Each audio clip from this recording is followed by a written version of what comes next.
A few months ago, I had bought this little sweater dress thing that I've worn on the channel before. And and I told you, Mr. Soap and Clay saw it and went, "You could have just worn my clothes."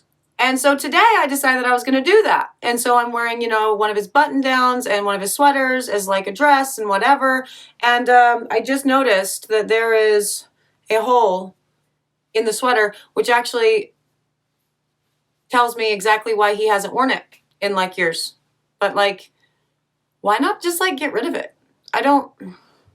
So now I have a hole right kind of around where it's all a thing, and I'm on the internet like that. So that's cool.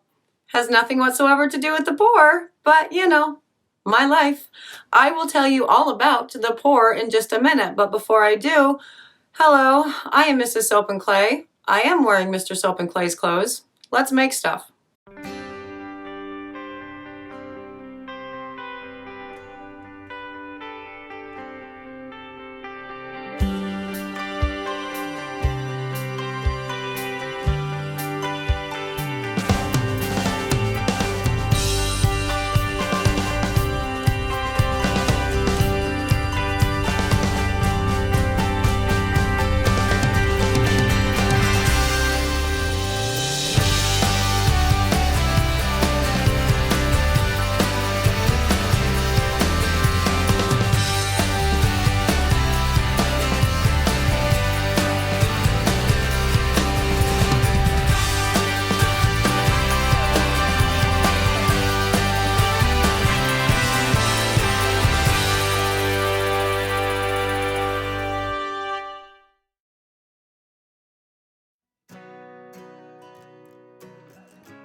How's it going, Sudsers? Welcome back to the channel. You are at Soap and Clay, where we make all the soapy things, and you are here for day 359 of 365 days of soap, and today is the Soaprentice's turn at the Kiss Pour for the Amy Warden Soap Challenge thing. Yes, I loved the Kiss Pour, found it very enjoyable for sure, and she was very excited to do the Kiss Pour, and like she looked at other videos on it. It wasn't just the tutorial. She was super excited about this one, which is actually interesting because she's been getting really kind of burnt out on slabs this month, because for the challenges we're doing a fair amount of slabs, but also just the way that things are working out, we're pouring more in slab form this month than we are in loaves, or she is anyway. And so I don't think she's liking the slabs, but this isn't a slab, and she was very excited to do this one. Now the scent that we are reviewing, it's the same one from yesterday, the Forever Midnight from Maple Street, and I noticed some separation in my soap. So I'm interested to see if her soap batter does the same, and we can talk about all that in the video, so let's go there.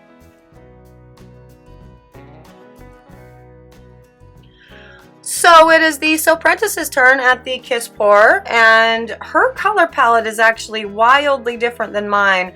Her oil blend exactly the same, so she's still using our Big Swirls mix, and that I talked about yesterday. So olive, canola, rice bran, and apricot.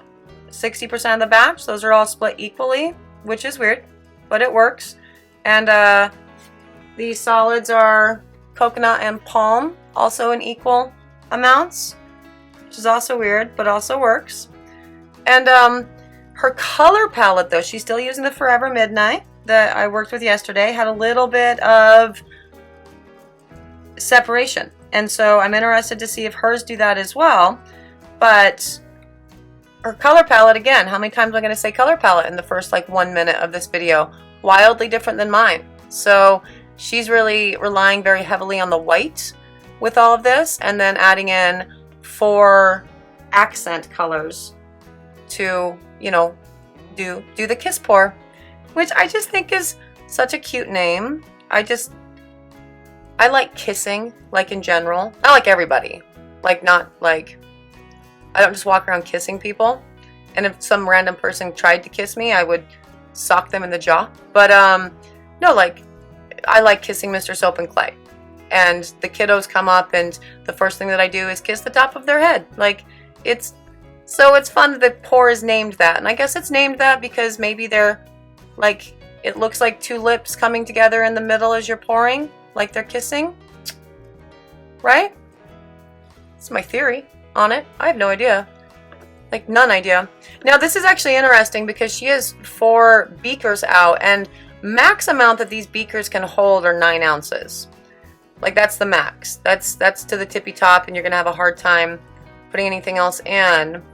And so she's pouring out maybe 6-ish ounces of each of the colors. So that means that, like, really, the majority of her soap is going to be white. And that's interesting. I'm looking forward to seeing what she does with the funnel, like the faux column, faux funnel pour, you know, layering it into another container. You know what I'm talking about. I don't know if it's faux funnel or faux column, or even if there's a difference. I know that we like to name things all kinds of random names in the soap world, and sometimes they make all the sense in the world, like pull through. You pulled something through it. But also, it makes it confusing with, like, the new, like, sculpting tool things. They still call those pull through tools when you're sculpting layers, which is very confusing. I'm thinking faux funnel and faux column are the exact same thing. That's what I'm going with. So, yes. But yeah, no, this is actually very interesting, looking at the very small amount of colored soap that she has. To the bulk of the soap is going to be white. And that is very, very interesting, for sure. So I'm looking forward to seeing her soap. And the majority of my bars were very, very dark. And normally it's opposite for me in the Soaprentice. She usually does very big, bold colors, and I usually do the lighter, more subdued, mostly white bars with just a pop of color around. And we sort of, we flipped the script on this one. And that's interesting because we actually didn't talk about this at all. Like, she did her thing, I did my thing.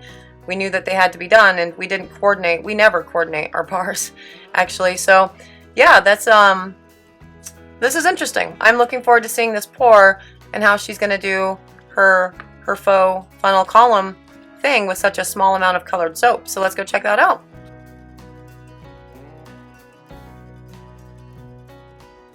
Okay, and onto her pour here, and she is going, okay, so she's going to separate them all out, and we can see if she has any sort of separation issues or anything going on with that.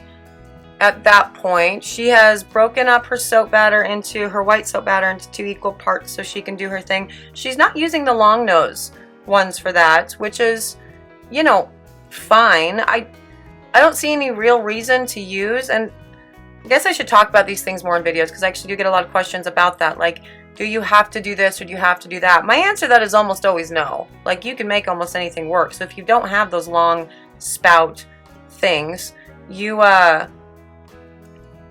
don't have to use them, and it'll still be completely great, you know? So let's see what she does for her faux thingy.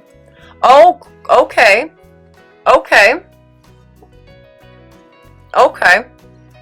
So she's not layering them all into a new container. She's just layering everything into the white. Which means there's a good chance that some of these bars will be just white. That is interesting. Okay. Now, I do know from this, because she actually really liked this pour, and she was actually telling me that she had watched a bunch of YouTube videos about it or something, and I did not. I literally just went with the tutorial on the soap challenge thing, because that's how I've been challenging myself this, year, really, with all these soap challenges, is following a tutorial, even though I've already figured out another way to do something, just to see, like, okay, I'll do it this way. And she's doing it the other way. Like, well, yeah, you could do it this way, but how about this? And so she's going to other inspiration outside of the challenge, I think. I think. But this is fascinating, because There is a lot of soap batter in each of those containers. A lot of white soap batter in each of those containers. And her colored stuff is literally just going to be on the top. There's no way that any of that's breaking through or even pushing over any of the white. It's covering the white. It's not pushing the white over. So this is very interesting. Oh, and she's seeing that that's an issue, so she's going to put the rest in there as well. And that's good. She's awesome. You know that she is. She does all of the things in all of the ways, and they're always right. So I love that. Now, with her actual pour, she is not doubling up the slab, and so we're not cutting it into 6 pieces and then into 2 from top to bottom. She's going to use a full slab with the appropriate amount of soap to fill the slab. So this is actually interesting, and I think she's super something too right now. I think she's super excited. I think she ended up loving this pour as much as I did, for sure. And here's the moment of truth. Yeah, her stuff got thick. Okay. So she's pouring actually kind of high and pushing it through. And right before they kissed each other, and well, I could still see the orange and the pink section over there. There was definitely a little bit of separation going on in that too. So I'm gonna say, yeah, see there? So I'm gonna say that, yeah, the fragrance separates a little bit. It is not a deal breaker by any stretch of the imagination, but you know, it is what it is. Now, this is actually very interesting. It's very pretty. Now I want to go back and rewind this and see if there was, I don't know. This pour was very cool. Look at that slab of soap. Like, that is absolutely gorgeous. And yeah, no, I want to, it looks like, okay, we'll talk about this in a minute. We're going to put this in the oven for C-pop and gel, and then we will cut it up and look at all these bars on their own.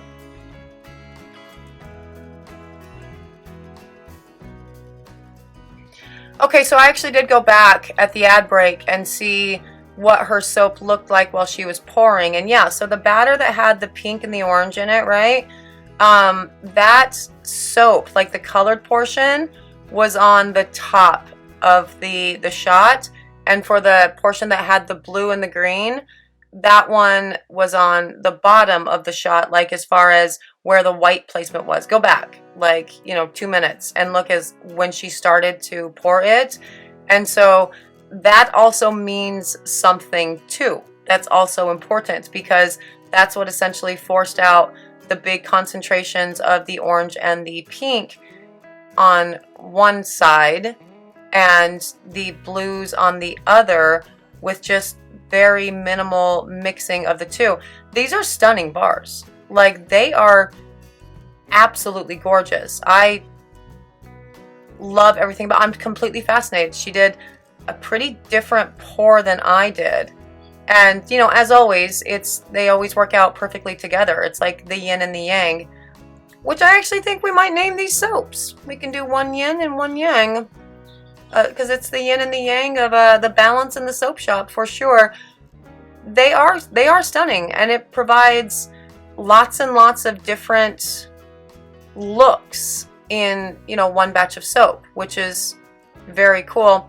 I think, all things considered, I would probably prefer a soap like this that had more white than the darker, bolder colors, just because they're more impactful. I mean, look at that. That's some good oomph. They stand out. They're gorgeous, for sure. And I always love the side swirls. Absolutely. And she did a great job with these. They are absolutely gorgeous. Yeah, that one might be my favorite. It looks like there's, I don't know, like a fiery redhead running through something. I don't know. More soap Rorschach, which is cool. Yeah, this is this is another way to tackle the kiss pour for sure, and it also works and produces some very lovely soaps, and that's, you know, excellent for sure. We didn't submit these to anything, obviously, but like this would have been the one that probably would have been submitted, would have been this one over mine, just because it has, you can see that depth and that contrast and all of the really thin wispy lines really beautifully within the white versus, you know, the darker ones for sure. And I love that. She did great. She in fact really enjoyed this pour for sure, and I see her probably doing more with this pour in the future just because she liked it oh so very much. And you know, I'm here for that. Like, Soaprentice, we need to make the Sauvignon Blanc. Go do it like this. I think that would be, or the Grapes of Bath. That would be a good one for both of those pours for sure. And yeah, no, that is a day 359, Georgia May's attempt at the kiss pour for the Amy Warden Soap Challenge thing. And just like with my batch, there were lots and lots of variations too, which is completely delightful. I love it. Way to go, Soaprentice. So there it is, Georgia May's kiss pour, and yeah, it's wild how her soap batter, the way that she did her faux funnel, faux column, whatever, into her individual containers, and how this container had the colored portion on the top side and this one on the bottom, and it fanned out into such a beautiful pattern that was just very wispy and delightful and wildly different. I would say almost diametrically opposed to the color scheme that I did. It's fascinating. I love it. And for that reason, I think we might end up calling these bars yin and yang, like together. And yeah, she loved this pour. She had such a good time with this. I think she'll be wanting to do more of these in the future. And you know, good. Whenever you find a pour that you love, do the damn thing for sure. If you are interested in either one of these soaps, again, it's a Forever Midnight dupe. I think it's Forever Midnight. It's a dupe. It's delightful. It's something about plums and violet blossoms, or violet orchid, plum orchid. I don't know. It's a very weird scent description for sure, but it's a lovely smell. It's very alluring. You can find it at soapandclay.com. If you're interested in more soapy antics and what else we test and do and all of the things, subscribe to the channel. That would be just extraordinary. For those of you who are subscribed to the channel, hey, you are extraordinary human beings, and I really appreciate you being so, for sure. Thank you so much for joining me for another round of 365 days of soap. I'm out of here for today. I got to change this shirt, and I hope that not too much of the hole actually ended up showing, even though it was probably very, very obvious that I was awkwardly holding my hand in such a way that it wouldn't. I'll see you guys all again tomorrow for another round of soapy fun. Bye.